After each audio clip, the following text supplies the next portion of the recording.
بالله من الشيطان الرجيم بسم الله الرحمن الرحيم الحمد لله رب العالمين الرحمن الرحيم ټول صفاتنا ثابت دي خاص الله لرا چې هغه رب او پالون کې د مخلوقات دي عام مهربان او خاص مهربان دي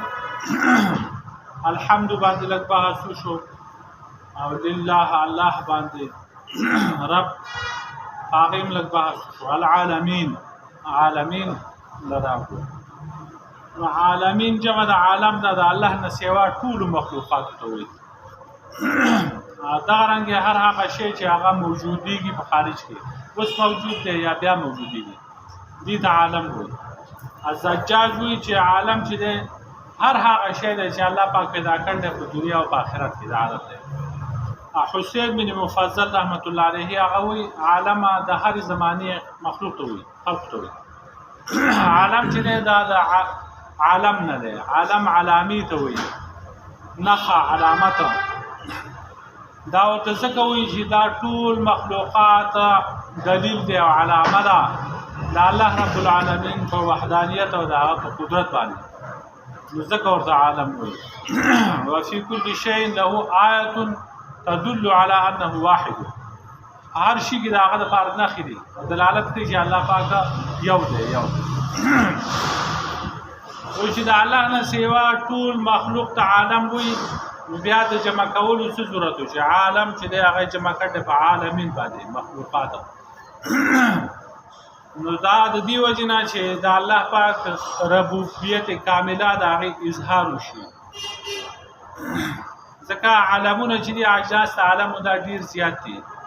عالم د جنات او عالم د انسانانو او عالم د ملائکو عالم د حیوانات او عالم د جمادات عالم د مایعات عالم د وجوبي د دریاب دا رنګ عالم د اسمانونو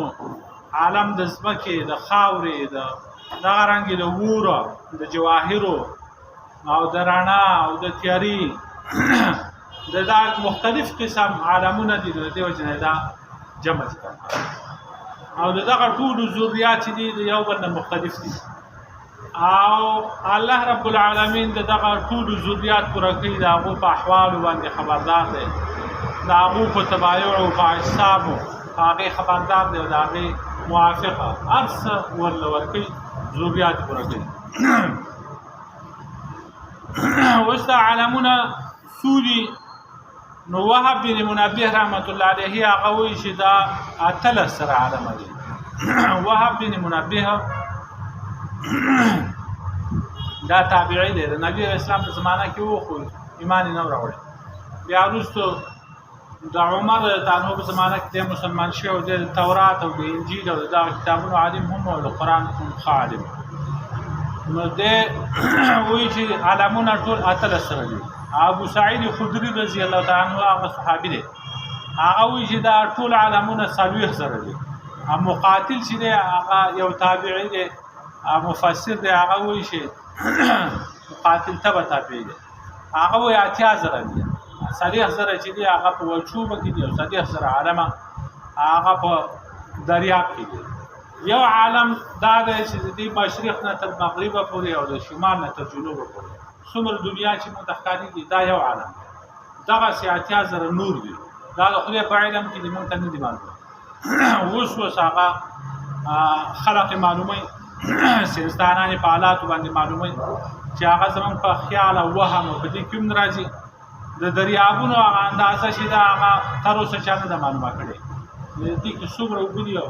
بل سره کوي دې کراچۍ د دریاب په غاړه سره ودرېږي ګوري ځان وګړي خاطر باندې د دې نه سره پوری وته نشي خو په یو طرف باندې په کناره باندې دا جازو نزي سعودي ته یو ځای ته بوتي تا نور د وګور د سره پایا باندې ملائک دی هغه الله پاک پیدا کړی دا غو تربيت کوي دا یو عالم دی او دا دومره زیات دي چې الله فرمایي چې وما يعلم جنود ربك الا هو استاد رب لخري نه دي معلومه مگر یوازې الله تعالی دیو جن حدیث کې راځي چې دا اسمانونو کې د څلورو ګوتو په مقدار باندې ځای نشته مګر پای کې فرشتي دي څلورو ګوتو په مقدار یو صفه ځای نشته مګر پای کې فرشتي دي هغه لګیا دي څوک په قیام کې څوک په رکوع کې څوک په سجده کې دا مشغول دي رب العالمین دی قانون کې د ټول مخلوقاتو دی عالمین چې هغه عام مخلوق ته وي چې د الله نه سیوای عالمین په قران کې په یو بل معنا باندې هم راغلی چې اصلي مکلف مخلوق ته وي پیریان او انسانانو ته لکه سورة الفرقان اولنی آیت ته تبارک الذی نزل الفرقان على عبده ليكون للعالمین نذیرا برکت والا دی هغه ذات چې هغه فرقان قران نازل کړ په خپل بنده باندې د دې لپاره چې دا بنده محمد رسول الله صلی الله علیه وسلم شي د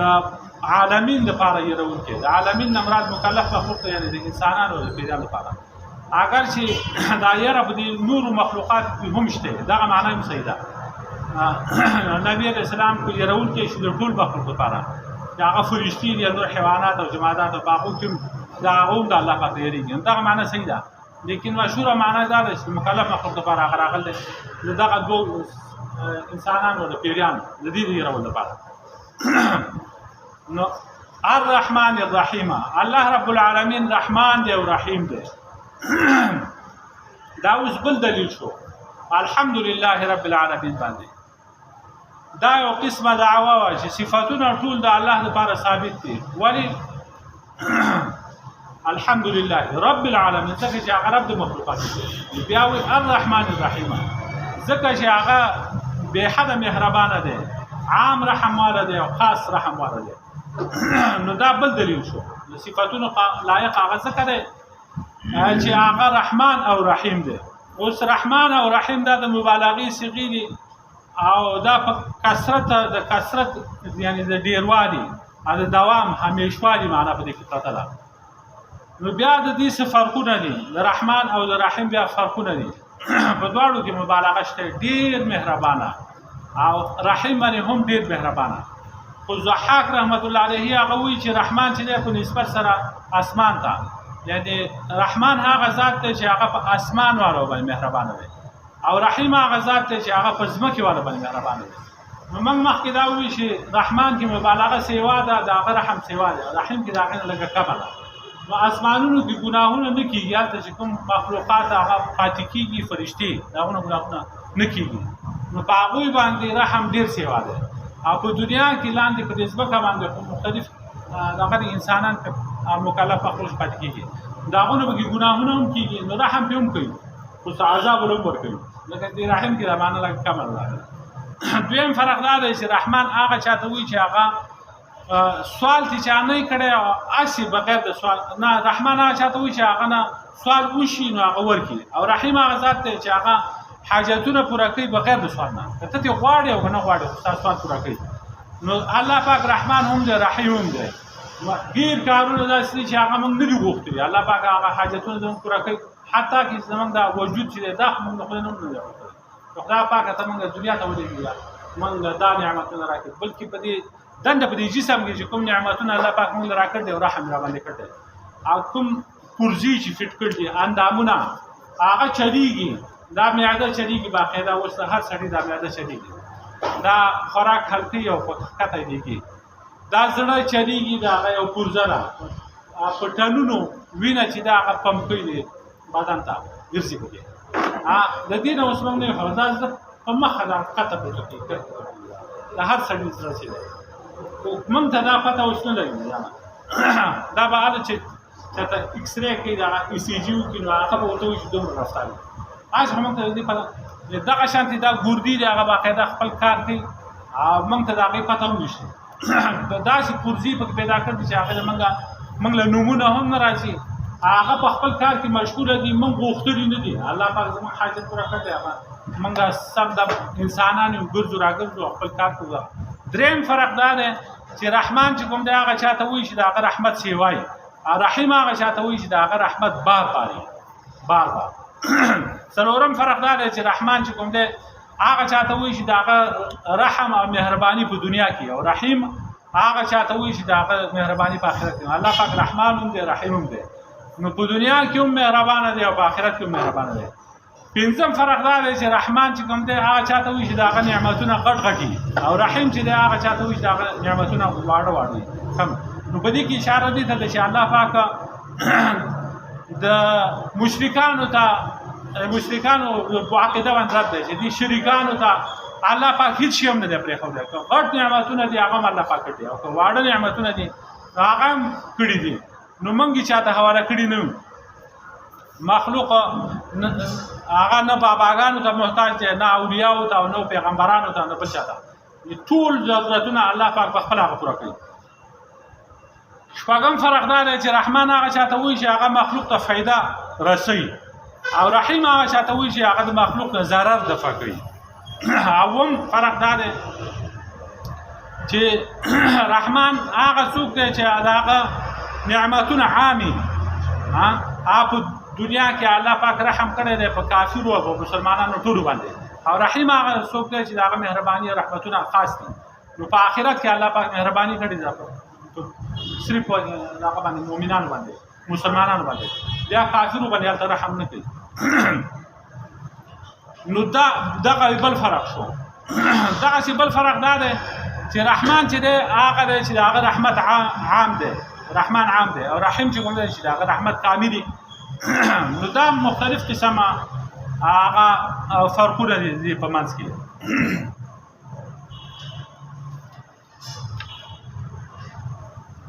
نو د الله رب العالمین رحمت چې دی هغه په هر انسان باندې شوی دی، هر قسم. خو که موږ سوچ وکړو الله پاک موږ پیدا کړي او الله پاک موږ ته ایمان نصیب کړ دی، رزق را کړ دی، دا د خدای رحم دی، رحمت دی. صحت را کړ دی، علم او د دنیا او د آخرت مبارک احکامات، قرآن حدیث،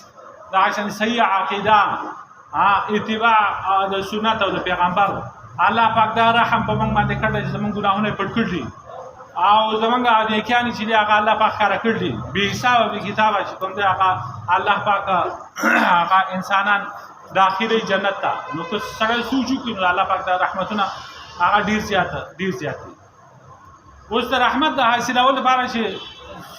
خدای پاک د رحمت په څه باندې حاصلېږي، د دې لپاره ډېر اسباب دي. دوه کم اویا آیات داسې قرآن حدیث کې راغلي. خو یو څو پکې دا دي چې سړی چې کوم دی داسې عبادت کوي د رب چې دی وایي چې زه خپل رب اینم، او که دغه نه نو دی وایي چې رب ما دې ته احسان وایي. نو قرآن کې راځي ان رحمت الله قریب من المحسنین، د الله پاک رحمت چې دی هغه نږدې دی د محسنانو ته چې هغه احسان کوونکي دي. دویم تقوا ده، دریم زکات، څلورم چې دی هغه ایمان دی د الله په آیاتونو باندې، او پنځم چې دی هغه اتباع د پیغمبر ده. دا په دې آیت کې بیان شوی دی. فسأكتبها للذین یتقون ويؤتون الزکاة والذین هم بآیاتنا یؤمنون الذین یتبعون الرسول النبی الأمی. زر چې دا رحمت به زه ولیکم دا کسان دپاره چې هغه تقواداري، زکات ورکوي او زما په آیاتونو باندې ایمان راوړي او د پیغمبر چې کوم دی هغه تابعداري کوي. شپږم چې دی هغه شهادت دی د الله په لاره کې. څوک شهید شي قرآن کې راځي که تاسو مړه شئ ولئن قتلتم فی سبیل الله او متم لمغفرة من الله ورحمة خیر مما یجمعون. که تاسو قتل کړی شئ د الله په لاره کې یا مړه شئ، یعنې ووځئ د الله په لاره کې په جهاد کې، بیا که چا ووژنئ او که هسې مړه شئ طبیعي مرګ باندې، نو د خدای د طرف نه مغفرت دی، بخښنه ده، او د خدای د طرف نه رحمت دی چې ډېر غوره دی د هغه څه نه چې دا خلک اجماع کوي. دا غټ رحم دی. نو دی هغه سړی چې هغه شهید شي د الله په لاره کې، نو دی د الله د رحمت مستحق شو. اوم دا دی چې د الله او د الله د رسول اطاعت کوي. لکه اطیعوا الله والرسول لعلکم ترحمون. ای خلقو تاسو د الله خبره ومنئ، د الله د رسول خبره ومنئ، د دې لپاره چې تاسو باندې رحم وشي. اتم دا دی چې قرآن ته سړی غوږ کیږدي او غلی ورته کیږدي، نو دا د رحم ذریعه ده، سبب دی. الله پاک په دې سړي باندې رحمت کوي. واذا قرئ القرآن فاستمعوا له وانصتوا لعلکم ترحمون. ای خلقو تاسو چې قرآن لوستل کېږي نو دا اورئ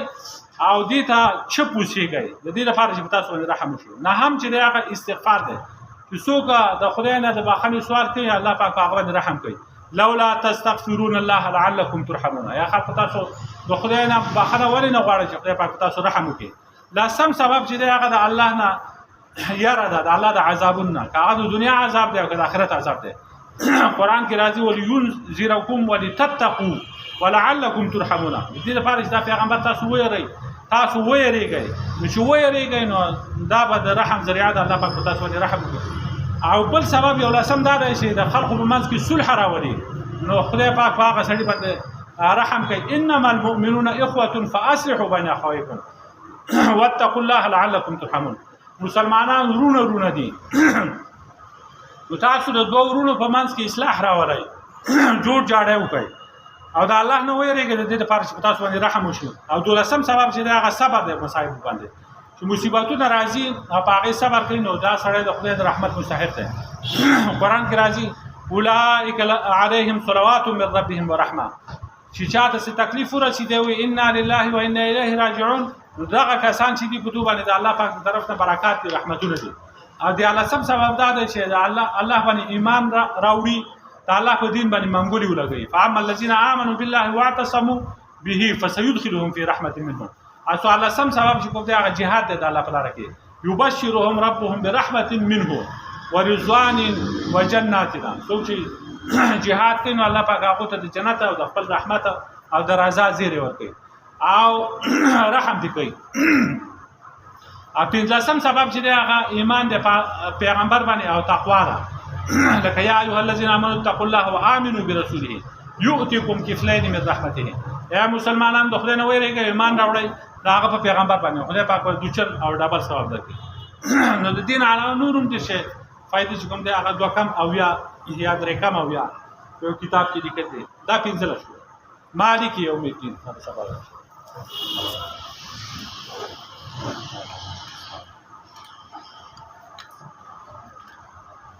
صلی الله علیه وسلم.